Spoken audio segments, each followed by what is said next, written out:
Hello friends, आज हम पढ़ेंगे ओशन करेंट्स। सबसे पहले हम ये जानते हैं कि ओशन करेंट्स क्या होती हैं। जब ओशनिक वाटर किसी बहुत ही लार्ज क्वांटिटी में किसी एक ही डायरेक्शन में एक बहुत ही ज़्यादा इंटेंसिटी के साथ फ्लो करने लगता है तो वो क्या कहलाता है? ओशन करेंट्स कहलाता है। मतलब जब लार्ज अमाउंट ऑफ वाटर किसी एक गिवन डायरेक्शन में या एक डेफिनेट डायरेक्शन में with a great intensity flow करने लगता है तो वो क्या कहलाता है? ओशन करेंट्स कहलाता है। ओशन करेंट्स बेसिकली दो तरह की होती हैं, कोल्ड ओशन करेंट्स और वार्म ओशन करेंट्स, या जिन्हें हम हॉट ओशन करेंट्स कहते हैं। अब इनको हॉट करेंट्स या कोल्ड करेंट्स क्यों कहा जाता है? तो उससे पहले हम अर्थ को देखते हैं। जैसे कि हमारा अर्थ में कुछ इमेजिनरी लाइंस बनाई गई हैं। ये जो बीच की लाइन होती है जो अर्थ को दो इक्वल पार्ट्स में डिवाइड करती है वो क्या कहलाती है? इक्वेटर।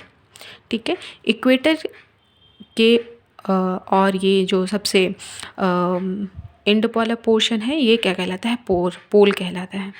ठीक है, इक्वेटर का टेम्परेचर बहुत ही हाई होता है और पोल का टेम्परेचर बहुत ही लो होता है। तो जब कोई भी करेंट्स इक्वेटर्स से पोल की तरफ जाएगी तो वो कैसी करेंट्स होगी? वो हॉट करेंट्स होगी। ठीक है, वहीं जब कोई करेंट्स पोल से इक्वेटर की तरफ आएगी तो उसका क्या नाम दिया जाएगा? Cold currents. मतलब कि जो करेंट्स जहाँ से ओरिजिनेट हो रही है उसका नाम उस बेसिस पे दिया गया है। यानी कि ये हाई टेम्परेचर से ओरिजिनेट हो रही है तो इसको हॉट करेंट्स कहा गया। ये कोल्ड टेम्परेचर से ओरिजिनेट हो रही है तो इसको कोल्ड करंट कहा गया है। ठीक है, अब हम इसको थोड़ा एक मैप पे देखते हैं और वहाँ से अच्छे से समझने की कोशिश करते हैं।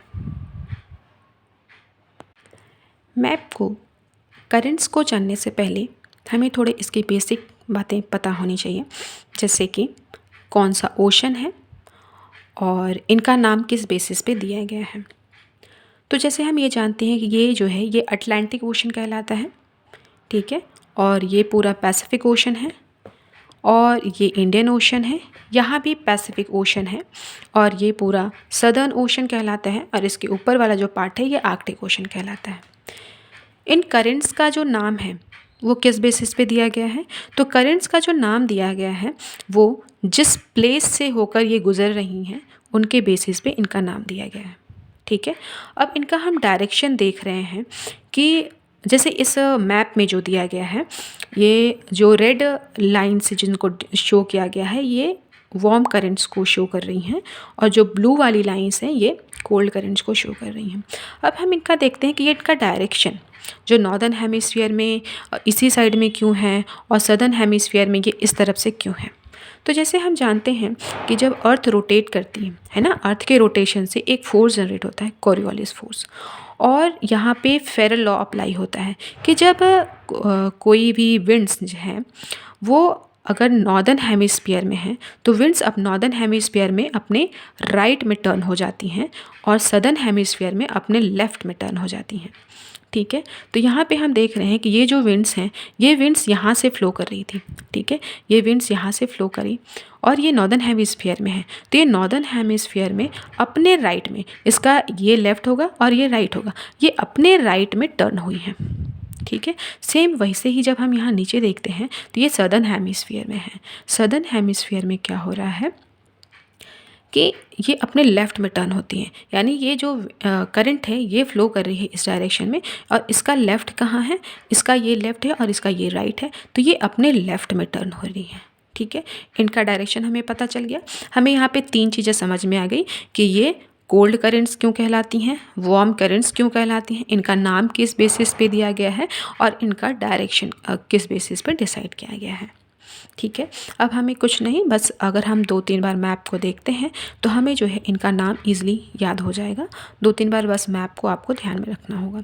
ठीक है, सबसे पहले हम अटलांटिक ओशन में बात करते हैं। तो यहाँ पे जो इसका नाम है पहला, यहाँ पे जो क्या है टेम्परेचर हाई है, क्योंकि ये इक्वेटर वाला रीजन है। यहाँ पे टेम्परेचर हाई है, वाटर कैसा है, वार्म वाटर है, हॉट वाटर है।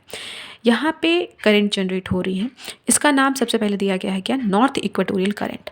नॉर्थ इक्वेटोरियल करंट इसको क्यों कहा गया है, क्योंकि ये इक्वेटर के नॉर्थ में है, ठीक है, इसलिए इसको नॉर्थ इक्वेटोरियल करंट कहा गया है।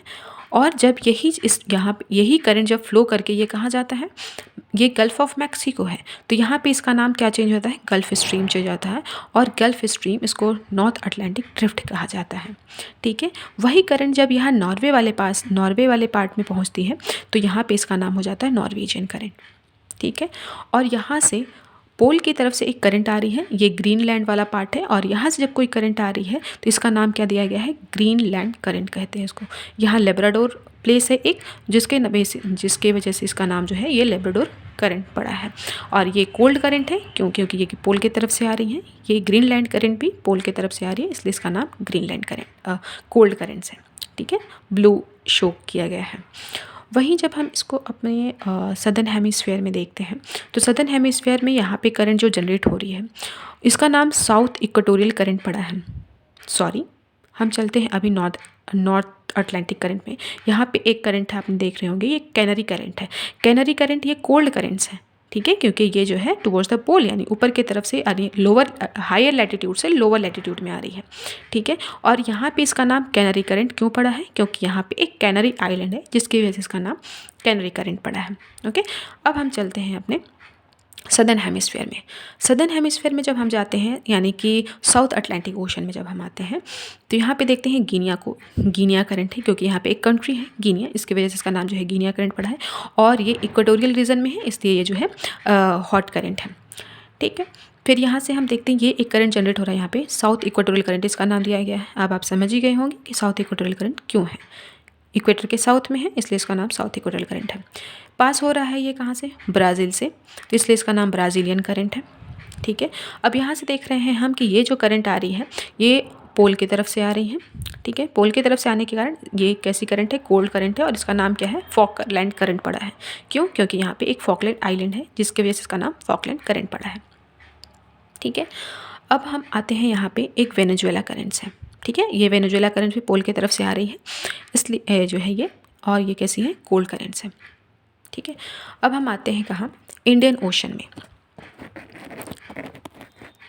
हम इंडियन ओशन में आते हैं तो यहाँ पे इंडियन ओशन में उतना टफ तो नहीं है समझना, ईजिली समझ में आ जाएगा।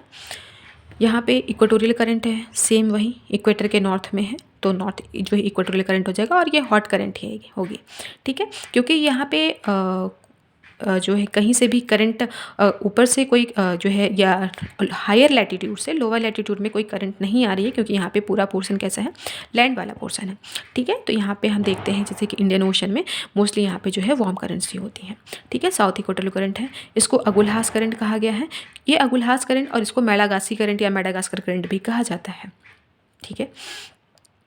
और ये भी कैसे, इक्वेटर की तरफ से आ रही हैं, पोल की तरफ जा रही हैं, तो ये मतलब कि हायर लैटिट्यूड से लोअर लैटिट्यूड से हायर लैटिट्यूड में जा रही है, तो ये क्या कहलाएगी, अगुल्हास करंट, ये वार्म करंट्स है, ठीक है। सेम वही अगर हम यहाँ पे देखते हैं, जैसे ये जो करंट है वेस्ट विंड ड्रिफ्ट, ये जा रही है, ठीक है। और ये जो करंट्स हैं ऑस्ट्रेलिया के वेस्ट में है, ऑस्ट्रेलिया के वेस्ट में, इसका नाम इसलिए वेस्ट ऑस्ट्रेलियन करंट पड़ा है। और ये कैसी करंट है, कोल्ड करंट्स है। क्यों, क्योंकि ये जो है हायर लैटिट्यूड से लोअर लैटिट्यूड में जा रही है, ठीक है। अब आपको इतना इंडियन ओशन का भी समझ में आ गया होगा।